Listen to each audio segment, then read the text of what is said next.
So just say, when you just look at how he plays, put him in the number 10 role. He has a great footballing brain. Double H. Double H. Double H. Double H. Double H. Double H. It's me, man, here, man. Double H, child folk, man. Trying to live, I'm just trying to feel so. I want to break down this Arsenal thing.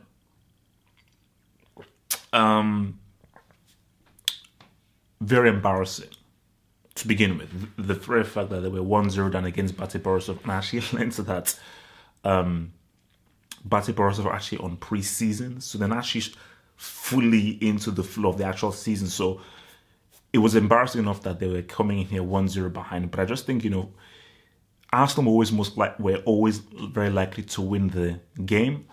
And even if it was a 3-0 win, there's a lot of stuff to discuss. There's a lot of stuff to break down. And I think you have to keep in mind that this is Emery's first season with Arsenal. It's his first season with Arsenal. And it could still, and with anybody's first season, you need to give them the time to figure things out. This is not the same issue with Sarri. That's a whole different issue. But I think with Emery's season, I think I've got to start first with, you may call it bias and everything, it's the Iwobi factor. Now, Iwobi has frustrated a lot of people, rightfully so. And I'll be fully objective because I have actually inducted him, put him in under review. And you have to understand, when you play a player not in his best position, especially if that player is young. Because, for instance, Samuel Eto'o, who I think was his late 20s or early 30s, striker, Mourinho put him out wide right. But he is a very experienced player. He had a decade or more of experience playing at the very high levels. He was able to know how to adjust his position. But if you have a young player, you have to play him in the strongest position. You have to just raise his confidence. Only when a player is like 27, 28, 29, then you can maybe move them around because they've got experience in the game and so forth. When you look at how Iwobi plays, and specifically with this game, his greatest strength is his ability to find those difficult passes, those through balls, passing into those tight channels. Passing is his strongest asset. His weakest asset is, combined with his shooting, is his ability to really carry the ball and really run forward with the ball and really go into different directions. If you look at Sterling, you look at Sane, you look at any of these wide players, but those are very good examples in the Premier League. They have that perpetual motion of they can really run forward at speed with the ball in a forward straight direction. They can go right, they can go left, but they can also get to the byline at speed with control of the ball. Iwobi can't do that. That's not in his game. He does not have the perpetual motion that a Sterling or a Thingy has. So just say, when you just look at how he plays, put him in the number 10 role. Because you can always see that he's always looking to pass first. And the thing about it is that he's very right-footed. Very right-footed. I think he needs to improve his left. He's very right-footed. So if you're a defender, it is very easy to defend against it because he doesn't have the Robin ability to really master the way in which to come into your right and make sure that the defense do not get you and get your pass up or get your shot up. He has not mastered that because Robin has mastered that. And Robin's just a much better player. But the thing about it is that when I look at him, he's a number 10. Play him in the number 10 in the middle of the pitch where he's not required to have to beat a guy one-on-one. He's not required to be in one-on-one situations where he needs to actually have skill on the ball to beat a man. But where his focus is, give that through ball, play that 1-2, pass into that channel, look for that give and go. That's what it's about. That's what it's about. Ozil, you see, I understand why Emery doesn't work in Ozil's system, because I was just thinking about it and everything, and I look back at Sevilla. Let me put Pedro once I look back at Sevilla. I feel that was Emery's greatest project, was that Sevilla team. And I looked at how they play. Very quick, very speedy. There was a serious energy to their team. And I think the kind of template he sets there, I think has been carried on fully. And I think if you look at Sevilla now, they still have the same core of that team that he left behind. And I think the thing with Ozil is he doesn't have that quick sharpness that I think Emery is looking for. But the key to management is adjusting. And I thought Ozil should have played in the first leg. But when you look at what Ozil brings, ideas. He brings a different idea. He has a great footballing brain. He may not be quick, he may not be fast, he may take too much time with the ball. He's really bad when his team doesn't have possession because he doesn't really know how to hustle. It's very easy to really overwhelm him and really, if you bring in a physical game against him, he pretty much shrinks. But he has a great footballing brain. And he sees passes and sees things on the pitch that no one else sees. And when you're trying to break down a team, create opportunities, you need that. You need someone that's not going to make the obvious pass. That's going to make the pass that no one sees. That maybe waits that 1-2 second moment, like, boom, I see that ball. Let me just play that ball over the top. No one will see that. So, maybe, I don't know.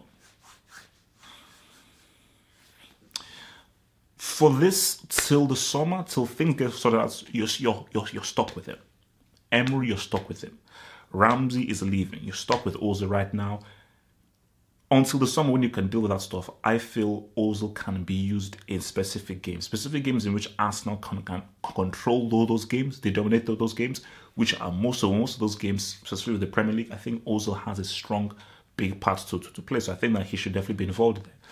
But I think when you look at, again, what Emery wants to do, Lichtsteiner he's not it. He's not it. Because remember, Lichtsteiner, at his best was at Juventus under Conte. What was the system? Very pragmatic. He was not required to really bring a certain energy to being the right wing back. It was really about very tactical play. Okay, you can get side, but it's very tactical play, crosses from deep and so forth. But I think with what Emery wants, especially with when Arsenal have the ball, is that quickness and that sharpness. He doesn't have the speed, he doesn't have the mobility, and I don't think he has really the skill set to be a marauding right wing back, to really go forward, up and down the line, and really have a bit of craft when he has the ball. So that's an issue, because whenever the ball gets to him, he just doesn't really connect and is only at the same speed level of what everyone else is doing, you know. And I think so. That's just where an area where I think Emery has to pretty much really get improvements on it, is the whole Monreal issue and the whole Lichtsteiner issue. And as I've always said with Xhaka, man, he's average. You know, Xhaka is average, and you look at this game again, he does the basics. You won't get more than a 7 out of 10 out of the dude. And I think when you look at who he had at Sevilla, Krychowiak, that was a much better, smarter midfielder who really held the position in the middle of that pitch. So I just think that when you have a dude like that, a Krychowiak, it's very important for what Arsenal are about to do. It's almost similar to a Fernandinho, that very dependable guy who understands the defensive work, but is also a very good passer of the ball and really brings and ties the team together. I don't think Xhaka is as reliable a source for that, for Emery's team. So I just think, you look, man, overall, they did, look, it was done. You know, they did what they had to do. Although you say, look, a win is a win. You'd want some of your forward players to get the goals, but fair enough, it was Mustafi and Socrates getting those goals. Because again, Valencia after all.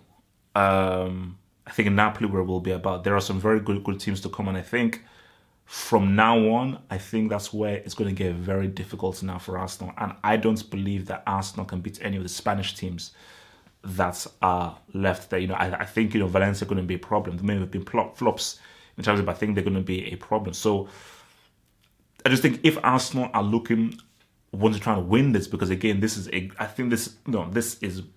probably their best opportunity to get back in the Champions League. If they are to win this, I do believe that some readjustments need to be made. I think Emery needs to think about how to use Ozil. I also think that putting Iwobi in the center of the pitch, I think, works a lot better. Aubameyang and Alexis have to both play together. I think that's something he needs to figure out, because that improves the attack. You know, I think maybe it's meant to be a bit too midfield heavy, but I think by Aubameyang having another forward attacking element and option in there, I think helps him. And the key thing is that if they play closer together, I just think that would give them much more of an interesting, much more potent, and much more dangerous attacking impetus there. So again, you know, it started well for Arsenal.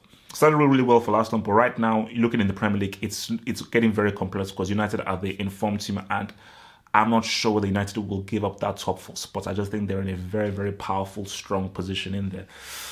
So, look, what's 3 Europa Leagues in a row? So he knows how to win it, although with a different team, but at the same time, he definitely knows how to win it. Whether he can win it with this team, the players are there to win it. And I think, you know, Arsenal on their day, if they can just get it right, click, and so forth. It's football, man. There are better teams than these guys. But the thing about football is it's not won on paper. It's not won on experience, it's not won on prestige. Is when the referee blows his whistle, who can execute the game plan, who can play better, who wants it more when they blow that whistle. That's so all that stuff on paper does not make any sense. But yeah, I just think for Emery, he till the summer, when he can now maybe, you know, a year learning the tactics and so forth, work with what you have, change things around, and try guys in different positions, and just try to be a bit more flexible. I think a few adjustments here and there, moving players into specific positions, I think will actually improve the chemistry, the creativity, and the balance of the team. Peace. Thanks for watching the video. Now think about becoming a Football Hot patron by pledging an amount each month, and then gain access to exclusive content only on the Football Hot Patron page. Peace. Head over to the official site at halffootballhot.com, or just click over here.